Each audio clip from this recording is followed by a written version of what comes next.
This morning, President Trump is arguing his aggressive deportation policies may take precedence over the constitutional right to due process, which is protected by the Fifth Amendment. Mr. President? I don't know. I'm not a lawyer. The Fifth Amendment says no person shall be deprived of life, liberty, or property without due process of law.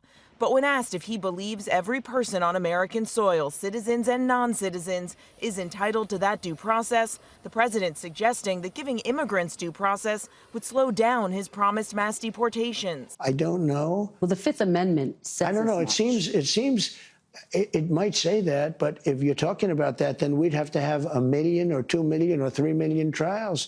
We have thousands of people that are some murderers and some drug dealers and some of the worst people on earth, some of the worst, most dangerous people on earth. And I was elected to get them the hell out of here, and the courts are holding me from doing it. But even given those numbers that you're talking about, don't you need to uphold the Constitution of the United States as president? I don't know.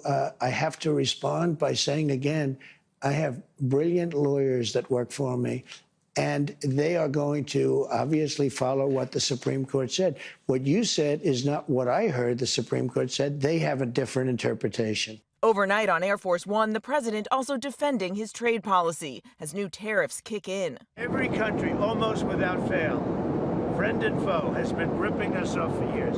So we're meeting with almost all of them, including China.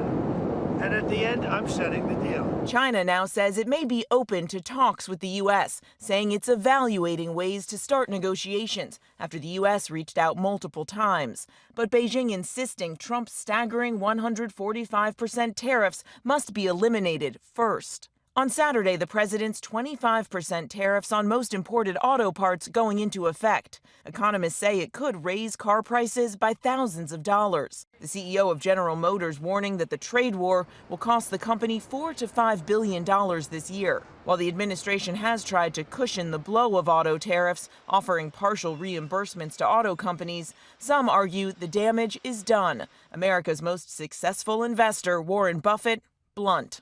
Trade should not be a weapon. I don't think it's right, and I don't think it's wise. And the president is also weighing in again on whether or not he'll seek a third term. He has continued to flirt with this idea despite it being barred by the Constitution. But now he says this is not something he is looking into, even though his own Trump organization is still selling those Trump 2028 hats. George. And Mary, it's hard to know if this is a serious proposal, but the president floated the idea of turning Alcatraz from a museum it is now back into a prison. Yeah, he is, George. The president says he's directing his government to reopen and expand Alcatraz, that notorious former prison in that hard-to-reach island.